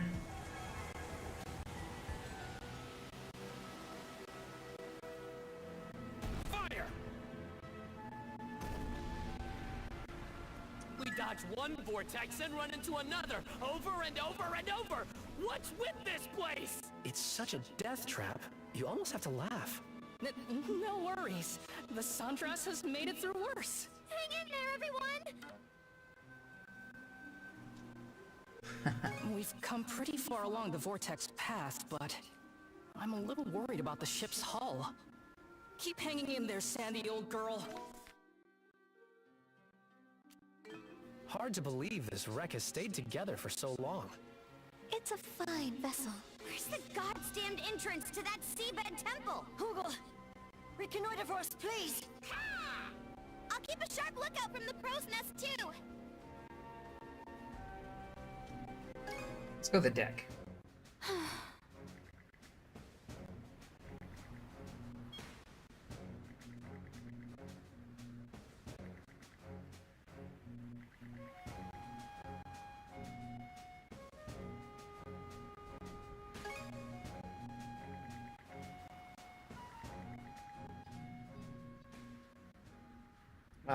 One second.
Seems the baby's crying for me a lot.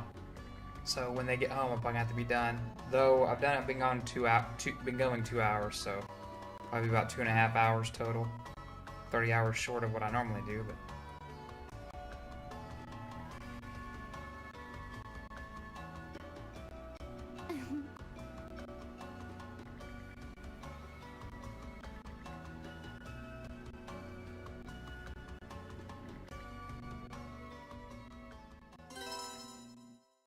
feels like I've regained an important part of my childhood thanks to you.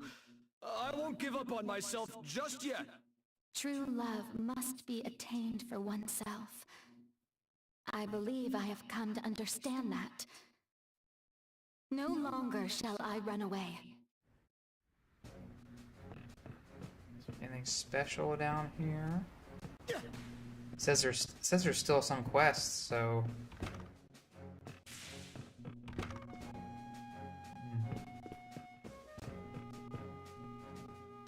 open theism. So as a comparison, I think it's better than Calvinism is. But is that a quest? Oh yeah.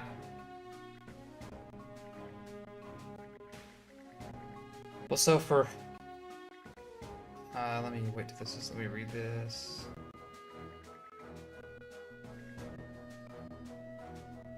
So the problem in general that Calvinists, or not Calvinists, that open theists have to face is giving a sufficient understanding of omnipotence. Sorry, omniscience. Because classically speaking, if we're going to look at classical understandings of omniscience, God isn't omniscient. If we're going to go with open theism, so what you have to do is you're going to have to posit as a satisfying, so theoretically satisfying understanding of omniscience without giving it up. Right. So those are your two options. You either give up omniscience, or you have to actually, do a conceptual analysis of it that is acceptable. So, and I think that most people, open theists, won't want to give up omniscience, right? So you have to come up with some way of, and it's not good enough, right, to say that, well, God knows everything that is possible for God to know or something. That's kind of like the omnipotence thing. He can do everything that's possible for him to do or something. It's not good enough. It needs to be a bit more robust, right? Because there are future contingents, for example, that God would need to know in order to be omniscient, and if he doesn't know those, he's not omniscient. From what I can tell, open theists and Calvinists tend to kind of be bedfellows, and when they argue that in order for God to know everything in the future, then there needs to be some determinate cause for the things in the future, and if that's the case, then you can throw libertarian freedom out the window. And from what I can tell, that tends to rely on a modal fallacy, all right, and modal logic, which is, that if necessarily if God knows that Lloyd will eat pizza tomorrow for lunch, then Lloyd will eat pizza tomorrow for lunch. Lloyd will eat pizza tomorrow for lunch. Therefore, necessarily God knows that Lloyd will eat pizza tomorrow for lunch, right? That tends to be what it looks like the understanding is, and that's just an invalid argument. The only way it would be valid is if the second premise was necessarily. You had to have a necessity operator there. But nobody grants that. Nobody grants that necessarily we'll eat pizza tomorrow for lunch. So what's the argument then? So we're going to have some kind of argument for thinking that if God doesn't strongly determine the future, then he can't know everything in the future. It's sort of the difference between strong and weak actualization in philosophy. So.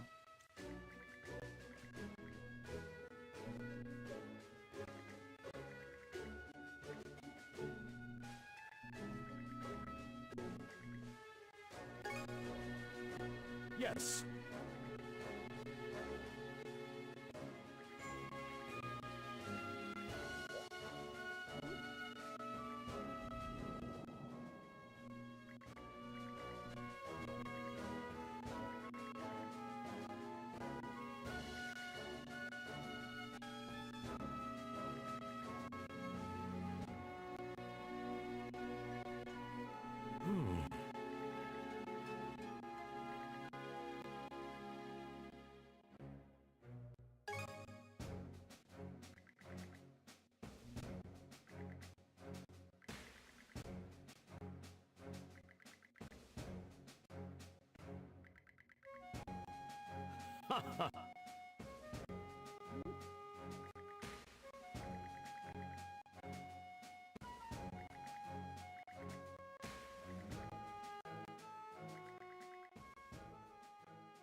Now then.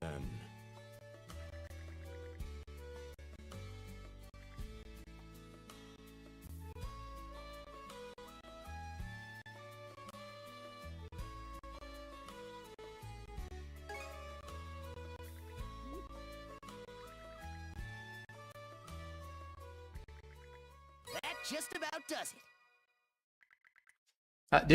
By the way, didn't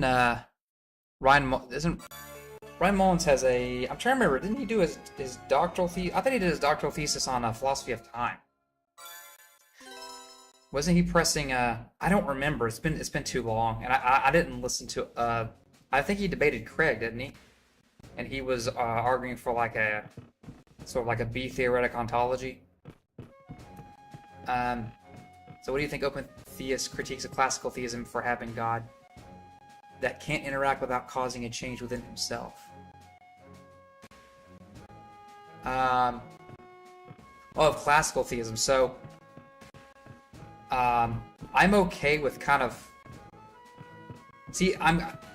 there's a big debate, I think, on what classical theism even is, because if it's because a lot of people take classical theism to include like an Aquinian conception of divine simplicity. So if that's included in classical theism, then you can just kind of chuck classical theism out the window because I just won't accept it. But Let's set sail. it's probably going to be based upon, the critique is probably going to be based upon Aquinian concerns as well, about being passive and active or something. Right, so like, which is weird because if you take Aquinas and say, well, God is, is being, right? So he's like not passive at all. Am I saying that right? I don't know. I have a semantic problem every time I get to Aquinian concerns. Yeah, you did. Okay, good. Yeah. Yep. So a change within himself, right? So it's a change within, or is it a change, or is it a relational change? Because I'm trying to think of any change that would be within him, rather than maybe purely a relational change. Or even if it is within him, why is that a problem when it comes to Jesus? Are we going to say that there was no change within Jesus or anything like that? I can see what they're saying, but I'm trying to understand what the problem's supposed to be.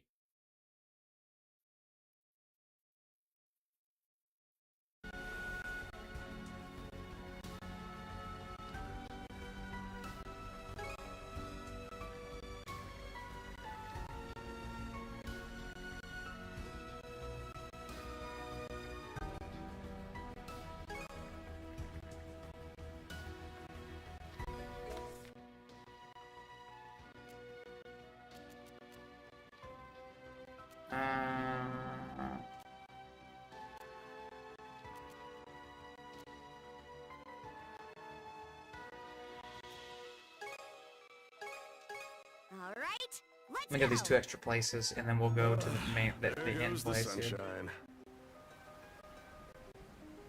What was that? There was some voice that came out of my game.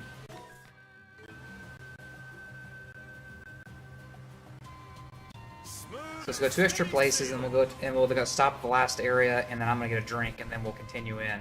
Then I'll probably have to stop. Kinda looks like the area we saw on that map.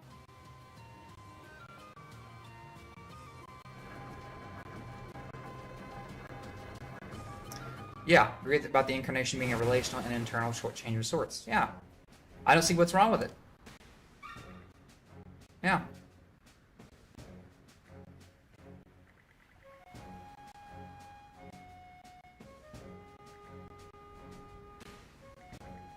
Yeah, oh yeah, it's always a fun debate to listen to. Yeah.